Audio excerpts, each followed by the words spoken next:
Good morning, everybody. It's 10 o'clock, so we're going to get started now. Welcome to the Lake County Master Gardeners February education event. I am Dolly Foster, and I am a Master Gardener, and I work for the Extension now as a part-time educator, and I am going to do our introductions here. Let me get back to our screen. Okay. All right. So, just so you all know, just another reminder, this program is going to be recorded, and you will be able to view this recording later on. Um, Not only is this program going to be recorded, but we are going to show a recording of Noel Kingsbury's lecture on this topic because he has been indisposed for the morning. At the end of the lecture, he may be able to get on and answer some questions for us. But if not, if he's not able to get on, please put any questions that you have into the chat, and we will try and get those questions answered by him, and then we will send out the answers to everyone who registered for this program. So what we're going to present today is understanding perennials where it matters underground, which was a totally new topic for Noel. He was very excited about presenting, but we wish that he was here in person, but he can't be. So who are the Master Gardeners in Lake County, Indiana? We provide research-based gardening education in partnership with Purdue Extension, serving all of Northwest Indiana, in particular Lake County, Indiana. We do have education sessions every month, and occasionally we have two in one month. What we have coming up for March 16th, where we have a real big treat for everybody. We have Anna Ball, who is, I think she may be the CEO of Ball Seed in West Chicago, Illinois. She is going to make the trip all the way out here to Lake County to us in Crown Point, and she is going to present trends in horticulture, the power of plants, and changing garden design. She is a really amazing speaker, and I hope that you all sign up for that lecture. On April 14th, Brian McKay, who is a local horticulturist and absolute delight to see in person, is going to present all about bulbs, which is something that we usually would think would happen for the fall. But I think that he is probably going to present all kinds of summer and spring bulbs that you can plant. On May 4th, I will be presenting heirloom vegetables in celebration of our plant sale that will be coming up at the end of that week. I'll be speaking on May 4th. The plant sale is on May 10th. We offer a lot of different types of heirloom tomato plants at our sale. So I will be talking about heirloom tomatoes and other heirloom vegetables. On May 13th, we will have Designing Your Front Yard Garden with Robert Pavlis. This is going to be a webinar, and it's going to be a really good one too.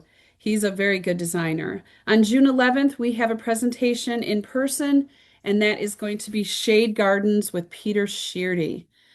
So let's move on. So you can sign up for all of these lectures through our website, or if you are on our mailing list, you will be getting an email that will be a flyer of each one of these presentations, and you can sign up through that email.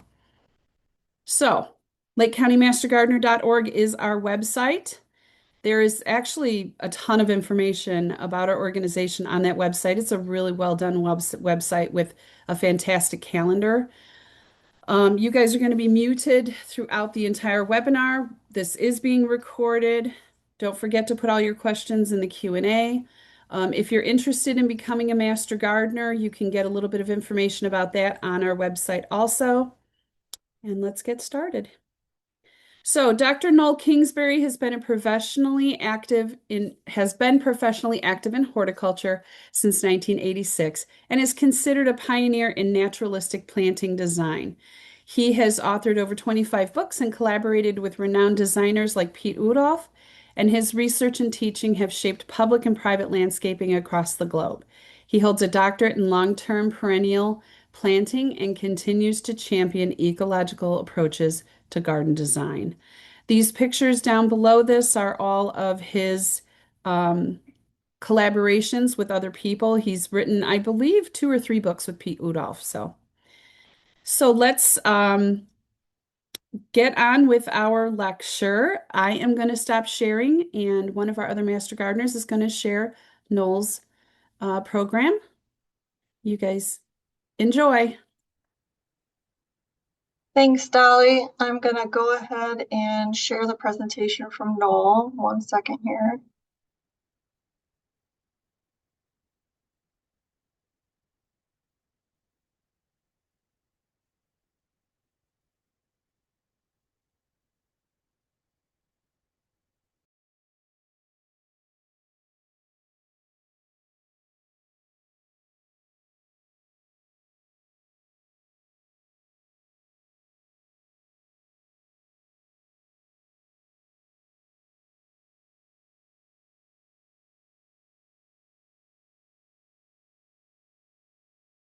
We can't hear him?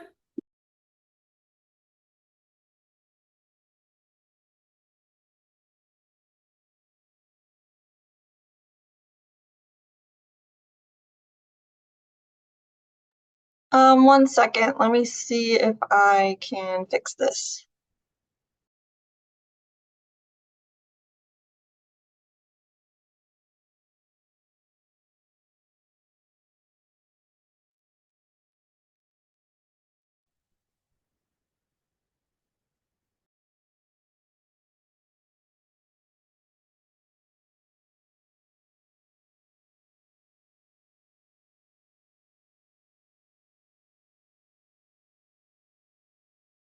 One second, please.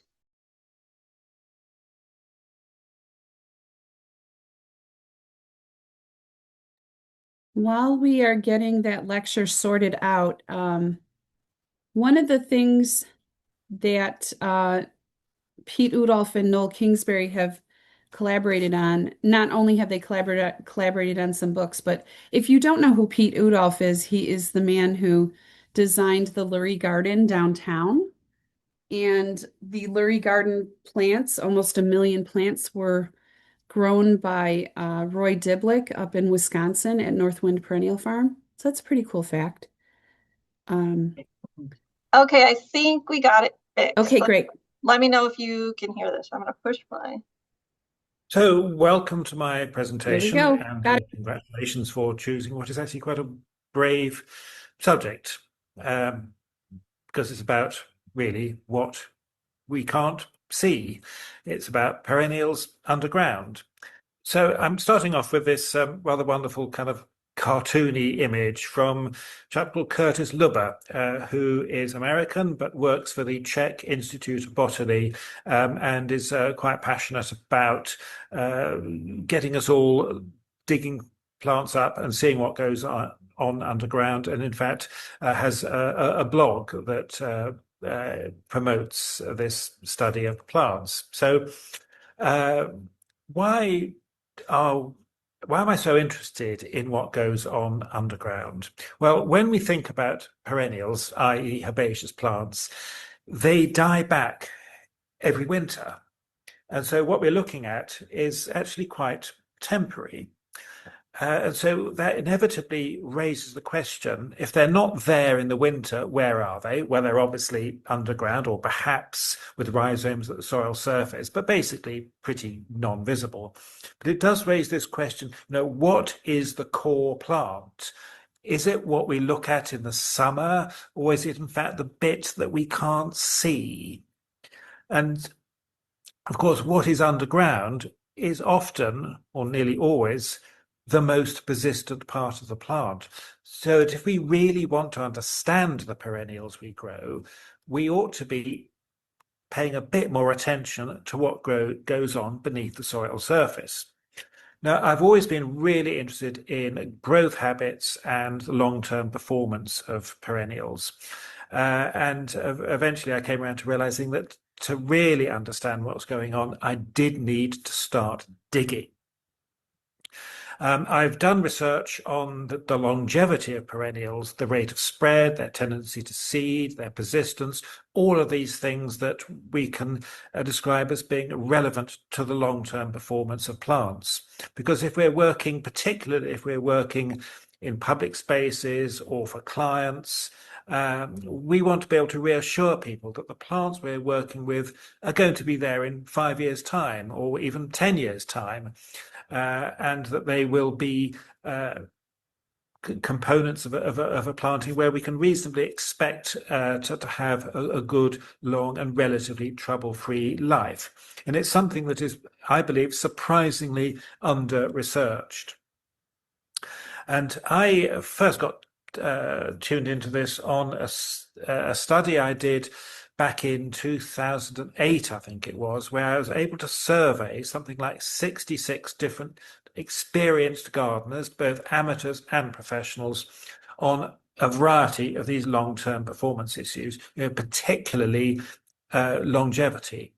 And this was the list of the most short-lived plants. These were the ones that more people reported as being short-lived than any other. Now, it's quite a mixed bag.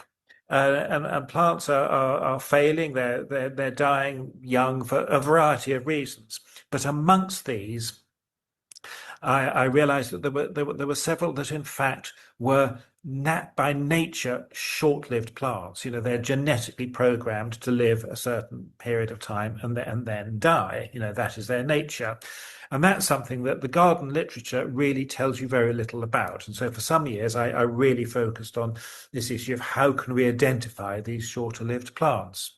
But then at the other end of the scale were all of these that basically hardly anyone managed to kill. So these are the plants that just kept on going. And you then ask the question, well, how could we tell? How could we predict that these plants will be such survivors? Well, it all comes down to clonality, the ability of these plants to spread, to produce vegetative growth that will gradually increase the size of the clump and potentially supply new plants. If that clump were to break up, all of those individual plants would be clones. They would be genetically identical to the parent. As they say, you are never alone with a clone. This ability to clone themselves, to spread, which is what makes these perennials really long-lived. So then I got very interested in how perennials spread, particularly through their rhizomes, that horizontal, more or less horizontal structure that spreads out either on the soil surface or just below the soil surface. And the rhizome, of course, it's not a root, it's a stem, but it's a stem that's going horizontally. But what about those so-called perennials that aren't perennial, that live for a few years, flower rather nicely, but then just suddenly one year they don't come back again?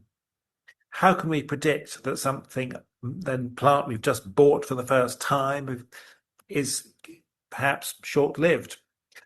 Well, if it has a very tight clump of foliage like this, that's an indicator that all this growth is coming from a very narrow point, which might indicate that it hasn't got those rhizomes, it hasn't got that ability to spread out horizontally. And we peel back the foliage, and there's no obvious sign that any of these shoots have their own independent root systems. So if we dig the plant up, we can see we have a taproot and we have shoots, but none of those shoots have got their own roots. So this is not something that is going to spread sideways. And so having discovered this, I then went on something of a journey of progressively digging up more and more perennials from my garden, getting myself very muddy, power washing the soil off the roots, and this was quite a heavy soil, and photographing and seeing what was going on underground. And I realized that these short-lived perennials, like the lovely Nautia macedonica, have a similar root architecture to annuals. And here we have an annual, Cerinthe major, with this tiny root system and this one point of connection between the shoots and the roots. And I realize it's identifying this one point of connection that is really the guide towards indicating something is going to be non-clonal, it won't spread, and is quite likely to be quite short-lived. Aquilita vulgaris, a real favorite of mine. I had this one wonderful different color forms. And every year there'd be seeding around, and we'd be getting these different color forms coming up. A more complicated root system, but nevertheless, it's still got that one point of connection between shoots and roots, which indicates that this is probably going to be short-lived. And indeed, aquilea does live really for about 5 years and no more. But of course, like nearly all of these short-lived plants, they seed. And of course, they have to seed, because if you are short-lived, you have to propagate the species. And the only way of doing that is by flowering lots and seeding lots. And so if you have something that is seeding around strongly, that itself is an indication that what we're dealing with is quite possibly something that's going to be quite short-lived. But then we have these clonal perennials like Persicaria and Plexicolis, with these wonderful red flowers and that ability to form these really solid masses of growth, flowering late summer into autumn. There's rhizomes under there, so we're getting this really dense clump. And this is clearly going to be with us for many years to come. But then there were those plants that I must admit caused me to wonder, what is actually going on here, because they're not rhizomatous, and yet they were very, very definitely perennial. Euphorbia palustris, fantastic to have such a big, bulky perennial flowering quite early in the year, in May. But they were all coming out from this really quite narrow base, and they weren't spreading, but they were clearly going to be there for a long time. And every spring we'd have this little mass of shoots just emerging from a very narrow base. And every spring there'd be more and more of these. Here's a young Euphorbia palustris. We can see it's got the taproot, and we can see it's got new shoots coming out, and we can see some other little roots coming out. To be honest, digging up a Euphorbia palustris any older than a year is pretty hard work. And those ones we were looking at just now, they have these extraordinary, I don't know quite what we call them, a crown perhaps, underneath, with this very wide, thick, woody structure that was basically almost impossible, well, actually impossible to dig out. So this is something that is not producing rhizomes, but it's producing another structure. And I must admit, I should have perhaps paid this more attention, but I was mainly focused on rhizomes, and I sort of parked this as a category of plants I didn't really understand. But then, in 2019, I discovered this. A bit of a long story, but I came across this, or was led to it by the reference in the back of a book, this 1962 doctoral thesis from a chap, Alexander Łukasiewicz, in Poznan in Poland, who went on to become a very prominent teacher, director of the Botanical Garden, and a promoter of public planting in Poland. Professor Łukasiewicz had this very distinguished career, but as a young man, as a younger man doing his doctoral thesis, he had hit upon something really fundamental about how perennials grow, and I found his work extraordinarily useful, and that's really what I want to share with you today, because this is in danger of being forgotten, even in Poland, and I think it's really good to be able to communicate what he discovered. And this book is, this written up doctoral thesis is full of these wonderful diagrams of root systems. Here we've got a hollyhock, for example. And all of these diagrams were done by this lady, Fortunata Obropolska, who in fact had a career as a surrealist photographer before turning to botanical art as something that actually perhaps paid the bills a bit better. So she worked with Professor Łukasiewicz and produced hundreds of these beautiful drawings. Now, for various copyright reasons, I don't have access to her work, but another long story, I've discovered this wonderful young woman who is an apprentice at Hamburg Botanic Gardens in Germany, and who is a fantastic, entirely self-taught botanical artist. And you can sit her in front of a really complicated root system, or send her a photograph, or get her to copy a diagram. And so she does my root drawings for me. And so thank you very much, Una Scherer. And here are two of Una's drawings of what we're calling rhizophytes, which literally means root plants. So these are plants whose whole lifespan is dictated by their having a taproot. There's the Cerinthe on the left we saw earlier. It's an annual. It's got that one point of connection between the shoots and the roots. And on the right, we've got verbascum, which is a biennial, like a carrot or a parsnip. And again, we've got that taproot and that one point between roots and shoots. So rhizophytes then are defined by having this taproot. So these are not clonal, they're not going to spread, and most of them are short-lived. Occasionally, the taproot can split. You can get new shoots growing, which begin to develop their own root systems. And if that central bit begins to rot away, then you can end up with separate plants. But it's a very, very slow process. We see it in horseradish on the left and pulsatilla on the right. But they are rather exceptions. One that does seem to do this is Papaver orientale. When this is a 3-year-old plant here, we dug up in the garden, and we can see it's got several shoots that are all still united to the same root system, but it's begun to decay in the middle. So eventually that decay will mean that it will separate, and we'll have a number of separate plants all very close together. But it's quite a slow process.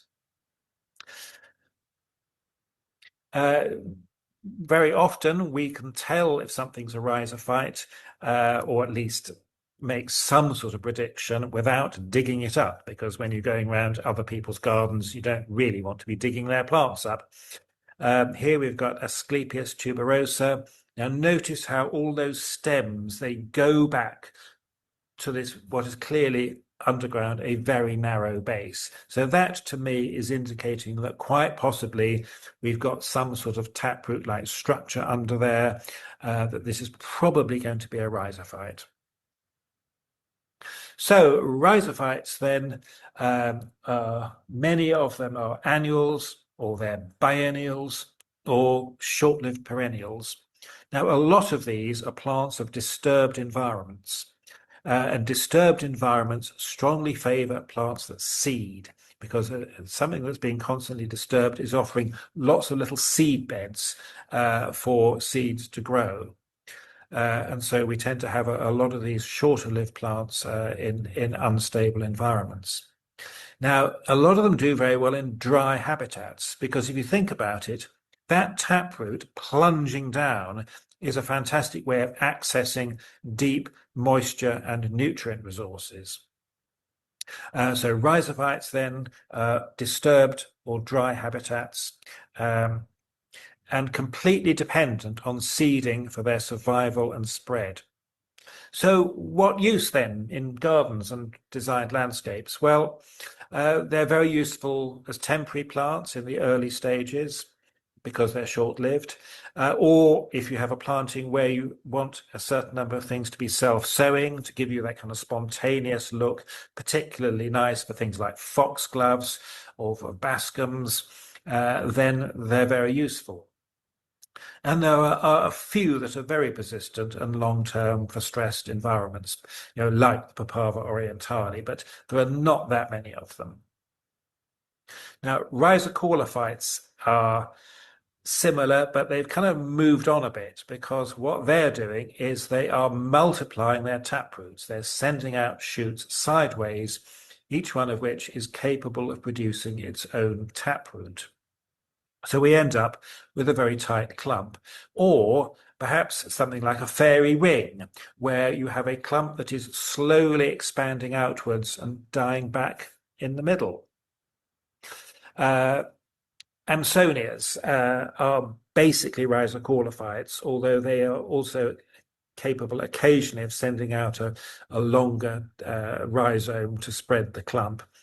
But basically, they're fantastic perennials, which we grow for their lovely steely blue flowers in early summer. But they are quite slow to establish because they need to build up a good, strong underground structure before they really begin to spread outwards.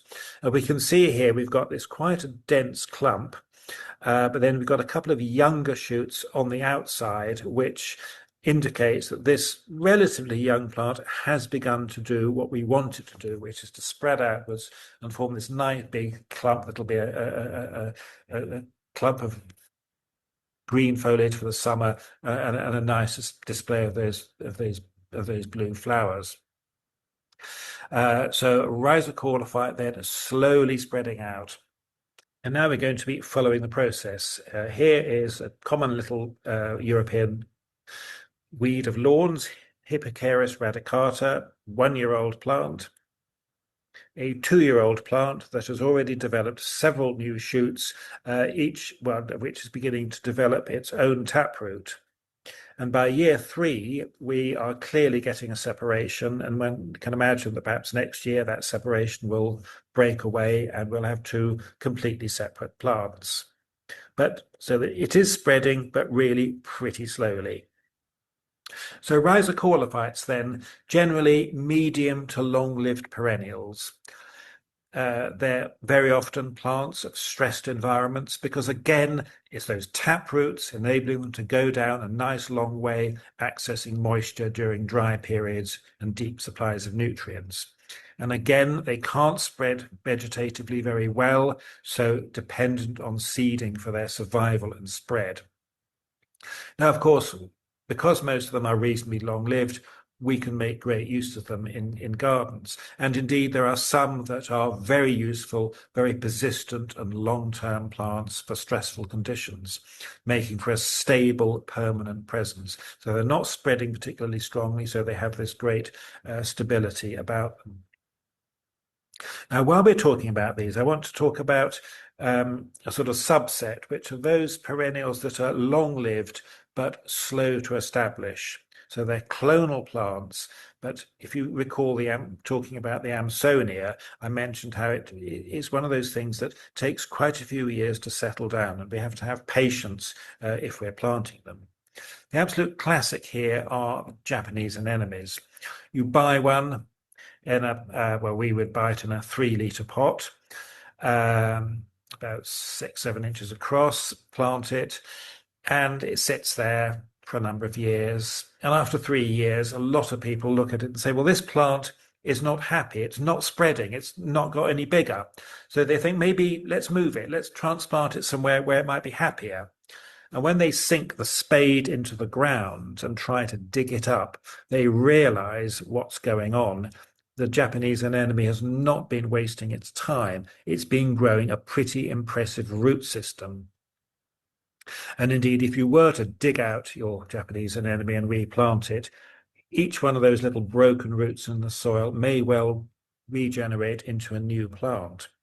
So this then is something that is spending a lot of time investing in roots before it really gets going. It's building up a really strong underground presence. Acanthus is another one. And here we've got a division showing you these pretty impressive roots. So it's all underground. These are plants that are they're competitors, but they're really strong growers, but they take a long time to develop. They're making that big investment in roots, which means as gardeners, it may take a long time to see results. But the result is that you have a long-term domination of the soil environment led by the root system. Now, in plant ecology, these are called conservative plants because these are the ones that, in conservation terms, are the most vulnerable because they're slow to establish. They're the ones that, in in a disturbed environment are the ones that are most likely to be difficult to re-establish, and they are very much at one end of this spectrum, where we have on the left Carnesia, Canadian fleabane, incredibly well-known weed that spreads absolutely everywhere. And on the right, we've got Spirobolus heterolepis, prairie dropseed, which is a very slow to establish but very long-lived and persistent plant. So this is whole spectrum from essentially very fast-growing pioneer plants on the left, right across to species that are slow to establish, but often crucial members of, in this case, prairie ecosystems. And they're the ones that are the most vulnerable if land is disturbed. And so they are the ones that will be building up this big root system. And if we look at one of Fortunato Obropalska's drawings of Anemone japonica, we can see this rather unusual feature of shoots appearing on roots. Now, this is quite unusual. There are not many perennials that do this, but it does mean that Anemone japonica, which is a rhizocaulophyte and wouldn't normally spread particularly strongly, does have this secret weapon up its sleeve. It can send out shoots from its roots, which enables it to spread, and which is why these older Japanese anemones can occupy a lot of ground. And if you did want to move it or get rid of it, well, you've got a problem on your hands, because every bit of broken root will propagate the plant. But as I said, this is quite an unusual feature. Baptisia australis. Baptisias are another group of perennials that build up a huge root system, slow to establish, but once they're there, very much a long-term presence. Aruncus dioecious is another one, and this is one, in fact, if we were to dig this up and clean the roots, we see this.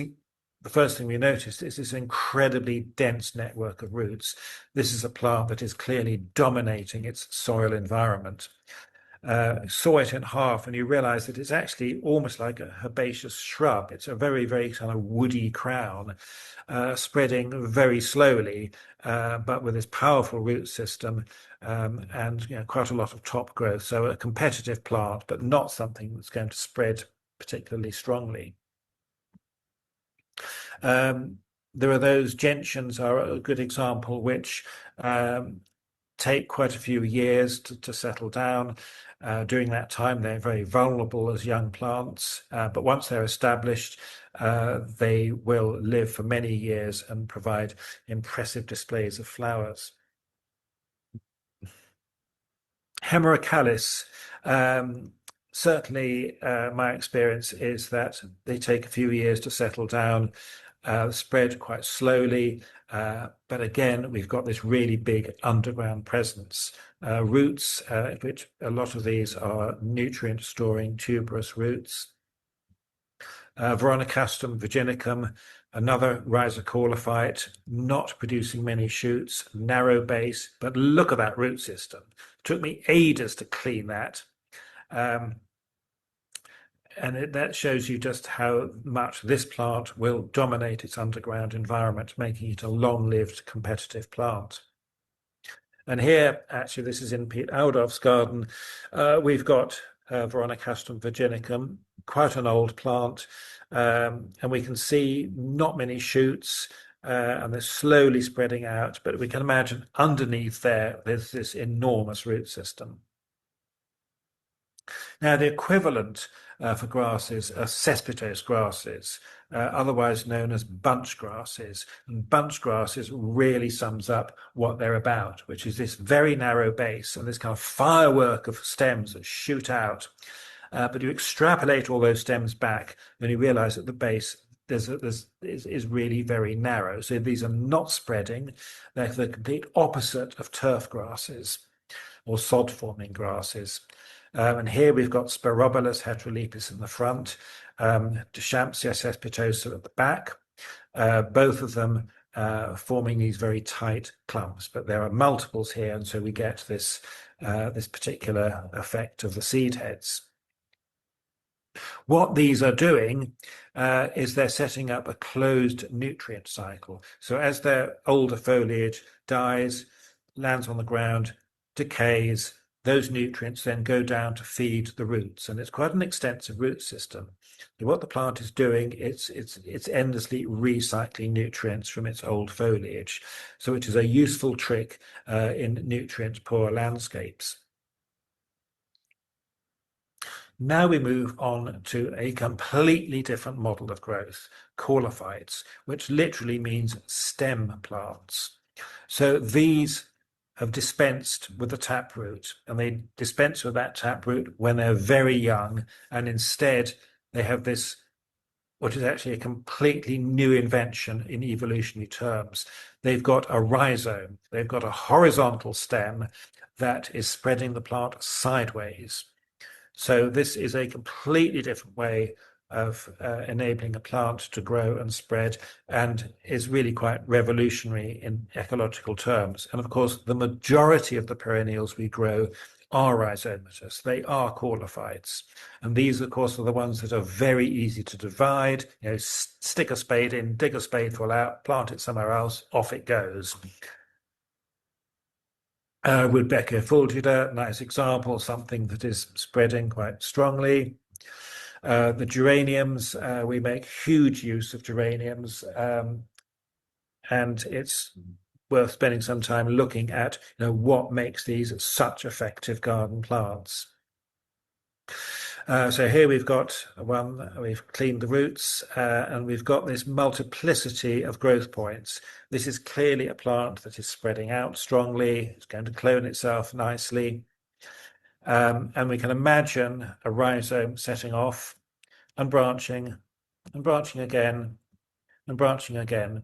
So by the time the back end of the rhizome is beginning to die, it's been replaced by this whole network of a branching rhizome that gives it this really strong presence in the soil. And if we dig one up and clean it, you've got this really sort of tangled mass of rhizomes. And if you then tease one of them out, we can see here this branching pattern. Now, the bit on the right is the original bit, and that's, I believe, 3 years old, after which it will probably begin to die. But you can see how it's branched out. And if you imagine several layers of this, you can imagine something that's going to be a very solid mass of rhizomes that's going to be very good ground cover and very good at competing with weeds. Aster, or as we should now more properly call it, Eurybia divaricata. This is doing something very similar. This really tough mat of interlocked rhizomes means that this is effectively a very good ground cover plant. But look at Woodbeckia fulgida, which forms these quite big masses, and yet my experience with this that I was always finding annoying little bits of grass or creeping buttercup or some other irritating weed growing in the middle of the clump, which you wouldn't find with the Eurybia we just looked at or the geranium. But what's going on? So digging one up, cleaning it, and teasing out one root system. And what do we notice? The bit that's just flowered and produced a seed, a stalk for the seed head is dead. It's been replaced by new plants.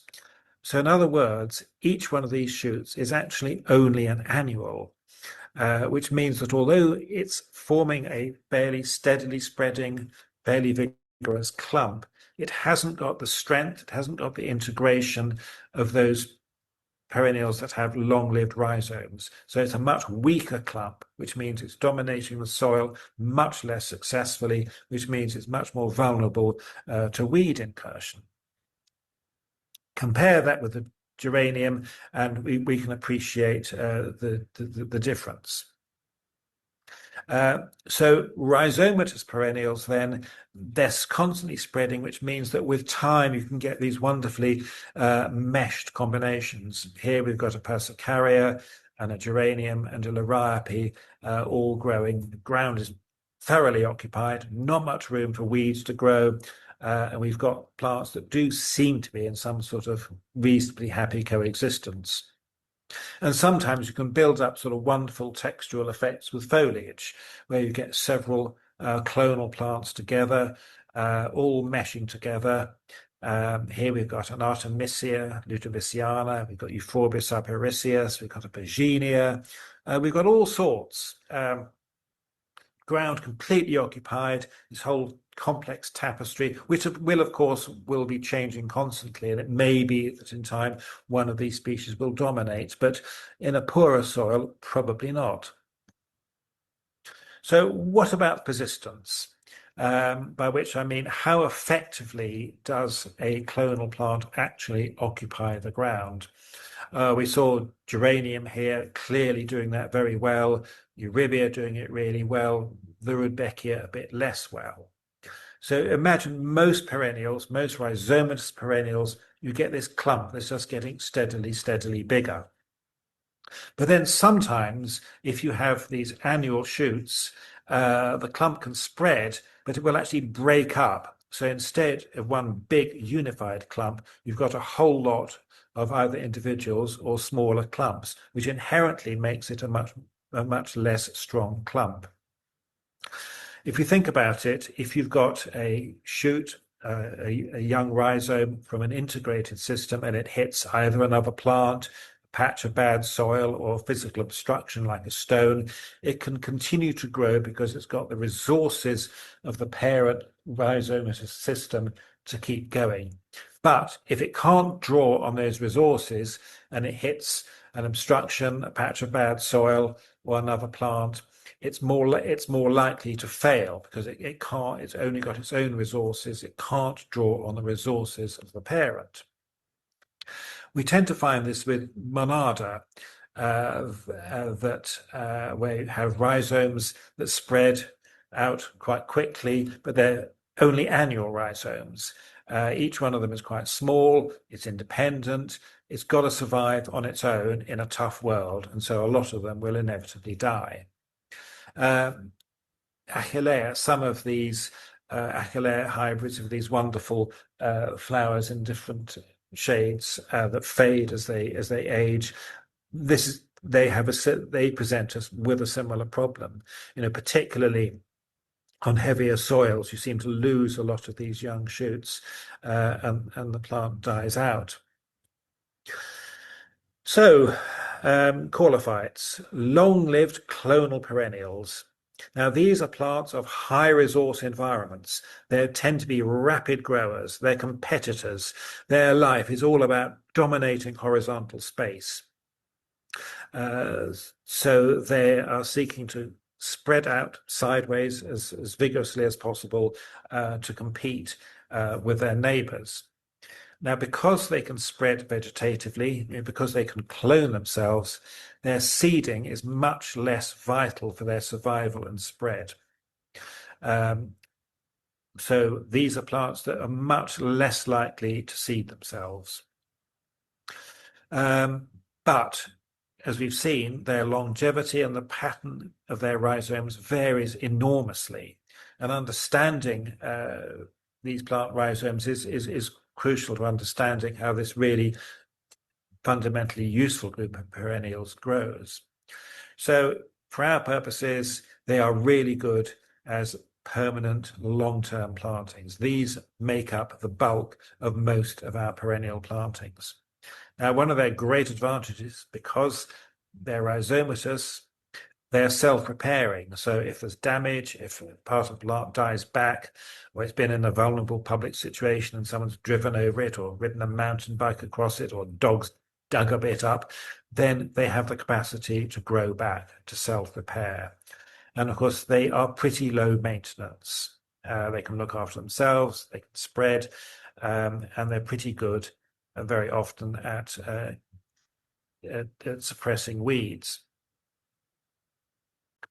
Now, as I said, most of these caulephytes, rhizomatous plants, they are from high resource environments, sunny, plentiful moisture, plentiful nutrient, all that's needed for plants to grow vigorously. But there's another group of caurophytes which are from a very different environment, which is shade, woodland, which is a much more stressful environment. There are tree roots that are sucking moisture and nutrients out of the soil, and of course there's much less light. Um, and this is an environment where it's quite difficult for plants to get pollinated. You don't get many bees buzzing around in woodland. So seed set is slow, and these are plants that often propagate from seed relatively slowly. So what do? Instead, they have rhizomes and they clone themselves. So here on the left, we've got a hosta. Top right, we've got an epimedium. And then we've got a lirapi. No, not lirapi. Yes, I think it's a lirapi in the middle and a lazula at the right.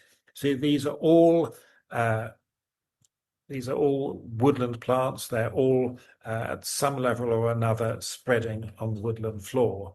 Hostas, of course, preferring a moister environment, epimediums and lazulas being much more tolerant of drier soils.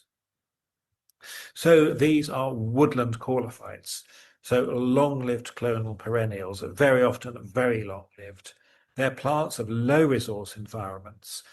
So they're actually growing in many cases, they're growing quite slowly.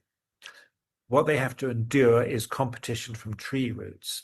And their rhizomes are often quite superficial. You have that thin layer of organic soil, rich in organic matter, the top of the soil profile, and it's within this layer these plants' rhizomes are growing. Now, a lot of these are very long-lived rhizomes with what I'm calling a long back end, and we'll come on to that in a minute and explain why that is really useful in a stressful environment. And these plants are not able to seed very effectively. So they have to put a lot of resources into their rhizomes and into their vegetative spread. So, of course, for our purposes, these are hugely useful as permanent long-term plantings for full shade. Many of them make very effective ground covers. So let's look at some examples of clonal rhizomatous perennials. And a good time of year to do this is spring, just when perennials are beginning to grow. We can get a very good idea of what's going on underground because every time we see a shoot emerging from the ground, we know there must be some underground structure like a rhizome underneath. Later on in the year, of course, all this is obscured by the whole mass of growth and flower, which of course is why we're growing these things. But if we really want to get an understanding of what's going on underground, I really recommend walking around a garden in spring. So here's Chelonia obliqua, and we can see that this is something that is probably going to spread pretty quickly. We've got a lot of shoots. A lot of these are in small clumps, so we must have a sort of network of rhizomes underneath there. But we've also got a few others that are coming up that are a bit more isolated, and these perhaps will be the beginning of a new clump. Eupatorium dubium. This is one that is spreading out more quickly. Its rhizomes are clearly longer, perhaps sparser. The clump is going to be much thinner, much more likely that this will then become intermingled with other plants, but it will be spreading itself out quite quickly. The Eurybia we've already seen, which is forming these in contrast, these very, very dense clumps, which make it very useful for ground cover. And here it is in seed. Geranium phaeum, one of the many rhizomatous geraniums. A monarda cultivar here. We can see this profusion of shoots, the vast majority of which will fail because they're all annuals. And as you see, an older monarda clump, older stems, and a few younger shoots coming up. These are the survivors. Now, if we look at plant lifespan, we can get away from this very simplistic division between annuals, biennials, and perennials, and look across a whole gradient from very short-lived ephemeral annuals at one end to really long-lived perennials at the other. The real effective division here is clonality. So on the left, we've got all these non-clonal plants that have to seed to survive. And on the right, we've got the vegetative spreaders. So on the left, we've got rhizophytes, and on the right, we've got caulophyltes. Caulophyltes were those rhizomes that enable them to spread effectively. But then we also have those rhizocaulophyltes that sort of are clonal, but not really. They're long-lived because they build up this massive underground structure, but they have very limited ability to spread. Much effective planting depends on mixing these different growth strategies, relying, of course, on caulophyltes or rhizocaulophyltes. Here we've got various cultivars of Salvin amorosa. We've got Achillea filipendulina in the background. We've got grasses at the front. We've got a blue Veronica longifolia, I think. So all of these are clonal plants, but a lot of the pizzazz, a lot of the excitement visually in this planting is from shorter-lived elements. The tall spires of yellow-flowered verbascums, or the white Salvia turcostanica in front. These are both biennials. And then the bright red Nautia macedonica on the left, short-lived perennial. So these are seeding around. Their positions are going to be different every year, depending on where seedlings have been able to establish themselves. And it's the height of these, which of course will also be present in the winter as seed heads. It's these that give this planting that real sense of spontaneity and that sense of drama. Without them, if you imagine this planting without them, it would be visually much less exciting. So let's carry on looking underground at in a bit more detail at the age of the various parts of underground structures. Now here we've got a rhizocaulophite, and we've got shoots, immature vegetative growth. They're buds. They're the next year, and we've had flowering stems, reproductive, mature growth. Those are highlighted in green. And we've got a bit in the middle that's beginning to die back, senescent growth. It's decaying. But we've also got these connecting bits, mature, stable growth that's not going to grow actively, but is there acting as a nutrient store. Now, in those caulophyltes with annual shoots, like Rudbeckia fulgida, this stable growth is absent. It's not there. So these are plants that are much more vulnerable to being unable to call on those nutrient reserves. Now, if we look at some of the perennials in woodland, and this, I think, I'm not 100% sure, I think this is an Actaea, a Simicifuga. What we often find are these very long-lived rhizomes.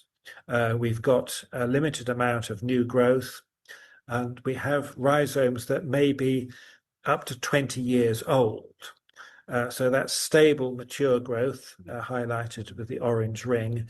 This is not actively growing, but is acting as a nutrient store. And if you imagine a whole succession of these structures, this means that these woodland plants have a great deal of resilience because they can call on nutrients to stimulate new growth and keep them growing in situations where they have to face a lot of competition from tree roots. And so having this long back end of the rhizome is a nutrient store is a very effective resilience strategy. And so we can do a little diagram of the lifespan of these perennial root systems. At the top, we've got those with none of that stable growth. And at the bottom, we've got one with an enormous amount of old rhizomes that may look all brown and dried up and hard, but actually are the plant's secret weapon, because that's storing nutrients to allow for future growth, or crucially, the survival of the plant through difficult years. So we go from short-lived rhizomes to long-lived rhizomes. What about those plants that spread very vigorously? Lysimachia ciliata firecracker is a good example. There's nice purple leaves, but it has a bit of a tendency to frighten nervous gardeners who don't like the fact that it's spreading out, seems to spread out so quickly. Now here we can make out rhizomes, particularly these new pink shoots, and a mass of roots. So clearly this is something that is dominating its environment. And we can see at the bottom right an older rhizome, indicating just what distance these can reach. What we find, however, is that this is a plant that occupies empty space. It can't penetrate the clumps of established plants like these geraniums. What it's doing is these rhizomes are spreading out between clumps of established plants and filling in gaps. So this is not a plant that's taking over. It's more intelligent, really, to think about it as a gap filler. Euphorbia sapariceus is another plant that spreads very rapidly and it scares the nervous gardener. But of course, so often in garden conditions, we are creating space where plants like this can spread out. In nature, this is far less likely to happen because they are having to cope with all competing plants. So here's Euphorbia sapariceus in its natural habitat amongst grasses and wild strawberries on a limestone grassland. And of course, it's much thinner. It can only grow in a limited number of spaces where there isn't too much competition from other plants. So to end, I'm just going to run through a trial which I set up in my last garden in England, in Herefordshire in the west, very fertile soil, quite wet. And I set this up a series of plots and planted out various vigorous perennials. And my original intention was to see, I expected a lot of competition and I expected to lose a lot of plants. It was a case of, let's see who's going to win out. The results, however, were a lot more interesting. Each one of the plots was very different. This was one in March, which was the most successful at ground coverage. And we can see this rich texture of different foliage occupying the ground. This one was much less effective. By May, things were beginning to flower and grow, and we were beginning to get this very dense mesh of perennials. And of course, this is pretty dense planting. These went in at 11 plants per square meter. There were certainly casualties. But this density meant that there was very little competition from weeds, but also we were putting plants in more competition with each other than we would do traditionally in herbaceous planting. And so we see certain species kind of being forced to the edges. The alchemilla here is clearly having a bit of a competitive struggle with the geranium. The solidago at the back, however, is forming this really dense clump, and that it looks rather like it's dominating this particular little local environment. But then we got things like Phlomis russelliana doing quite nicely here, but still very much hemmed in by everything else. So after 7 years, we moved. Which meant I then had to map exactly what had happened. And of course, this 7 years is considerably longer than any academic research ever happens, or indeed a plant trial. So anyone who came to visit who knew anything about plants got roped in to help me map each plot. We ended up with a series of diagrams like this, whereby each square is a 10 centimeter square, and we can plot which plants are growing where. And we can do an overlay to show where the originals were. Now, here we had one plant of Phlomis russelliana in the middle, and that's the dark green. And we can see after 7 years how it's spread out, but also how it has broken up, how it's been forced to split by the presence of other plants in a competitive environment. It can't completely dominate, and its rhizomes have gone off in different directions several times, separating themselves and becoming new clonal plants. And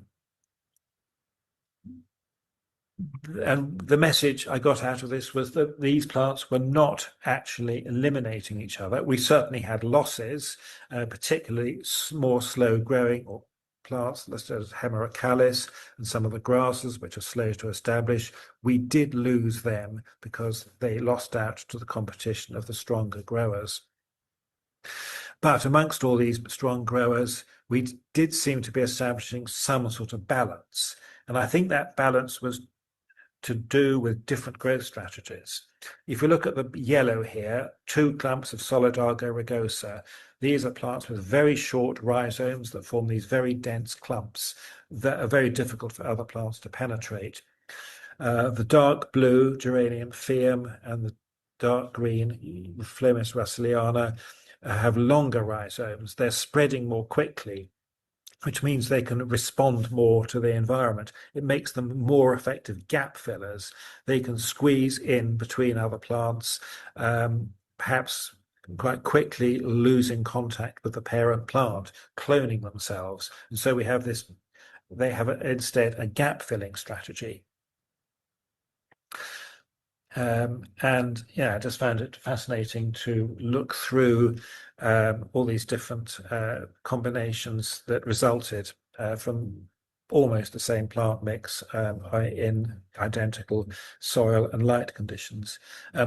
Particularly prominent here is the grey Eurybia divaricatus, again something like the Solidago that forms this really dense clump, spreading at a reasonable rate. And clearly very effective at keeping out any competition. And here the Phlomis has clearly not done nearly so well. The centre of this patch is dominated by Calamagrostis carl-Förster, a grass that forms dense clumps. So we've looked at vegetative spread in herbaceous plants, in perennials, and I think I've probably thrown quite a lot of information at you. I believe we can also take this basic model and apply them to woody plants as well. And most of us are aware how some woody plants are very good at regenerating from the base, and others are not. You know, some trees you can fell, you can chop them down, and that's the end of the tree. Other trees you can chop down, and next year you find you've got loads of new shoots coming up. So I would encourage you to take this model and see how much you can apply it to woody plants. What we find in many shrubs is continual regeneration from the base. So this Berberis, and it's in Kew Gardens, and so it's got this very convenient label that tells us that it was planted in 1936, so it's been there a long time. Big mature stems, and on the left-hand side we can see these delicate red new shoots that are just emerging, and these will regenerate the plant. So the whole shrub is essentially cycling through growth, producing stems that last, I don't know, 5 years, 10 years, probably 10 years before they become senescent and die to be replaced by others. Which is why I encourage you to get what I call the rabbit's eye view, getting down on hands and knees and looking at seeing what's going on at ground level. This key point where shoots meet roots is a really important zone for understanding what plants are doing, how they're spreading, how they're surviving, if they're cloning themselves, or if they're not cloning themselves, if they're dying back, or the patterns in which they spread. Here's a tree that is clearly suckering, producing a huge amount of vegetative growth around the base. Then there are shrubs that behave like strongly spreading perennials with underground rhizomes that are relatively rapidly spreading outwards, resulting in a very solid mass of growth. Not the kind of thing you want in most garden situations, but in other situations, in public parks, for instance, might be an extremely useful growth strategy to exploit. You probably won't be able to grow these Hebes, but what we find, particularly amongst Mediterranean plants or plants from slightly warmer climates, is short-lived shrubs. I've talked about short-lived perennials. Well, there are short-lived shrubs as well. Stare into the heart of a Hebe and you see almost no sign of regeneration. So this is something that can't be hard pruned, is inevitably going to be short-lived, which means that as a garden or landscape plant, it has only limited value. So, as I said, I think I've thrown a lot of information at you. Uh, there's a lot we need to understand about what goes on underground, but in many cases, as I've hoped to show you, you can get a pretty good idea by getting the rabbit's eye view, kneeling down and seeing what's going on where shoots join roots. That will very often enable you to get a good idea of what's going on underground, about how the plant is spreading or not spreading, how it is surviving. If you do have the opportunity to dig plants up, particularly when you're dividing perennials over the winter, I cannot emphasize how valuable it is to really clean those root and rhizome systems and try to see what's going on, identify the rhizome. How quickly is it spreading? How much is it branching? How long-lived do you think it is? How many shoots is it producing? Or if it's a rhizocaulophyte, is it at what rate is it spreading out? Is it dying out in the middle? Ask yourself these questions. Treat every opportunity of digging a plant up as a learning opportunity, as a research possibility. It makes your gardening, I believe, a much more insightful and meaningful activity as we treat it as a constant journey of discovery. And when it comes to seeing what's going on underground, we really have got a lot still to discover.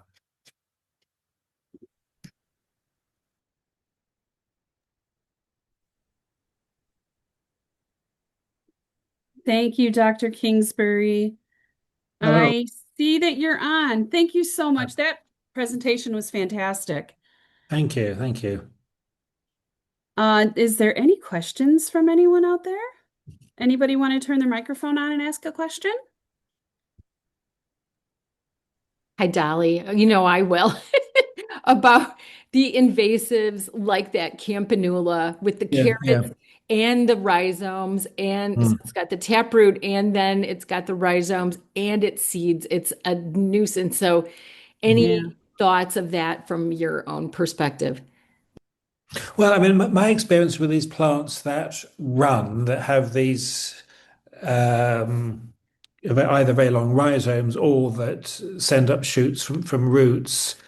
It depends where they are. I mean, I can appreciate they certainly have nuisance value, but I would question actually how competitive they are. I mean, generally these seem to be gap fillers that only really establish themselves in gaps between other plants. And of course, in gardens, we do tend to grow plants much further apart than they would be in nature. If you look at these things in nature, they're just little one. There's just a little shoot here and a little shoot there popping up between the grass and everything else that's growing there. And I think they suit the more kind of highly denser naturalistic plantings, perhaps rather than the more conventional borders. I would say it's possibly the right plant in the wrong place. It's a case of getting of finding situations where that sort of behaviour would actually would work well. But I appreciate in a more conventional border situation, and particularly if it's seeds as well. I mean, that's unusual for something to spread very strongly and to seed, because usually they tend to be mutually exclusive. Yeah, thank you so much. Yeah, that plant is a really big nuisance up in some of the northern States Yeah. like Minnesota and Yeah. Ontario has a big problem with it. I Mm. mean, it also could be a case of the plant not being in its native range, native soil, native everything, and it just takes its opportunity to take over as much space as possible. It's like the number one weed in Minnesota. Oh, They really? Oh, very yeah. sensitive about it. Yeah. Yeah. Yeah. Yes. Yes. Yeah, but it could be one of these things that, and it's actually very often very difficult to work out why some particular species will kind of run riot outside of their home territory. Um, and it may be to do with the lack of appropriate predators or some very subtle biochemical thing. Who knows? Yeah, something Like like that. climate, yeah. Yeah. Anyone else would like to put on their microphone and ask a question?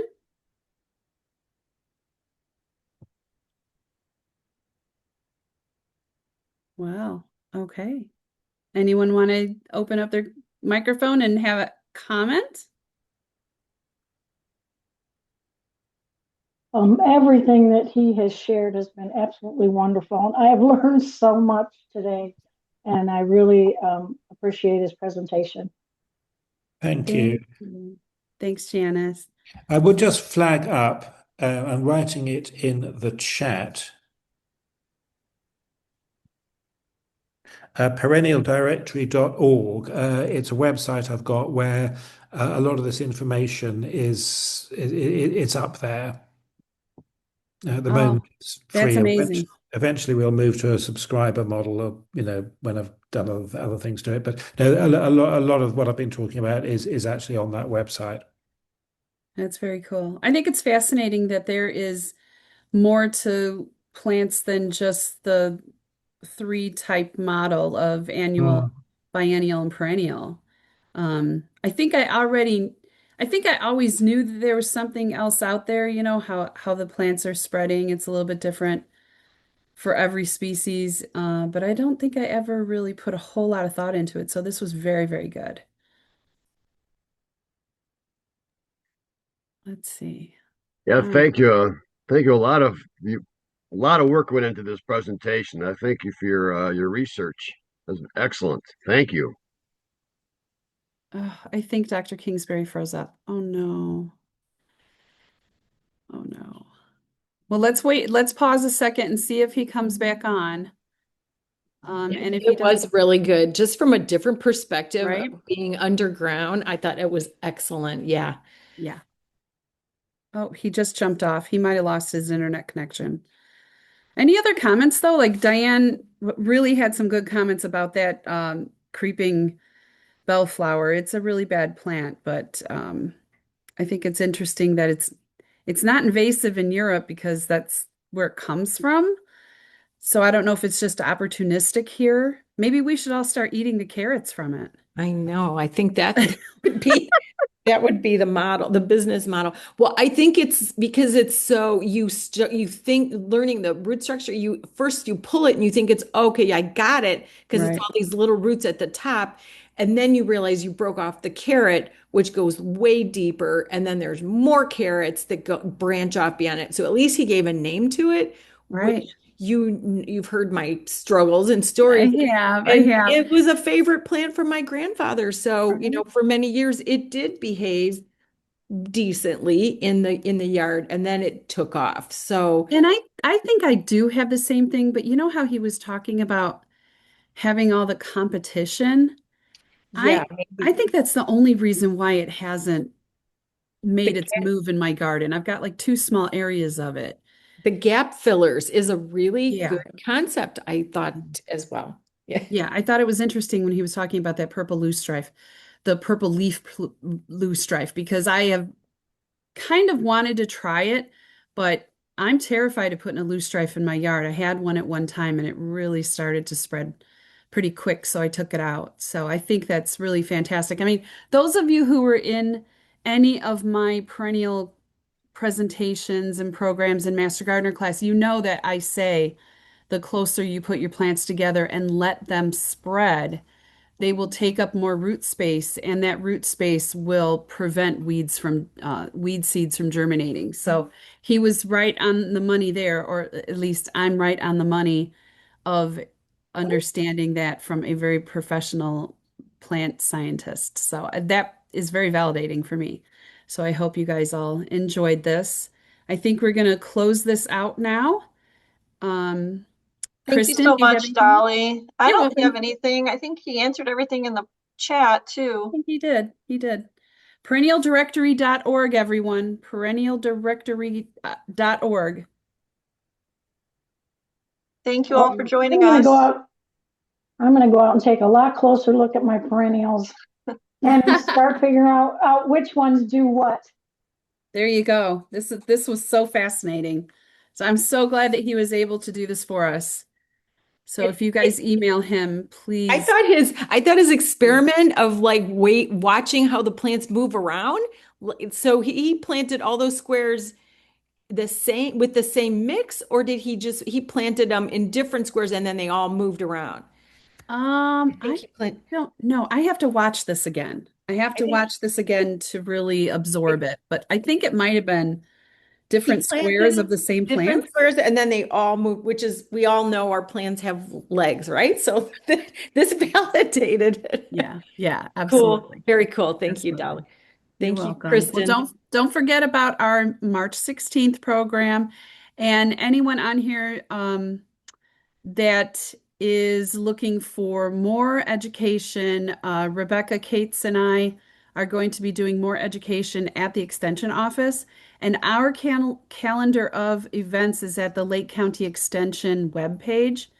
And if you just Purdue Lake County Extension webpage, just Google that and then hit the ANR tab. That is Agriculture Natural Resources, and you'll hit the calendar and you can scroll through. All righty, everybody. Thank you so much for being here. Thank you all. You guys have a great day. I'm off to another lecture now. Have a good day. Thank you. All right, bye-bye. Bye. Thank you. Thank you.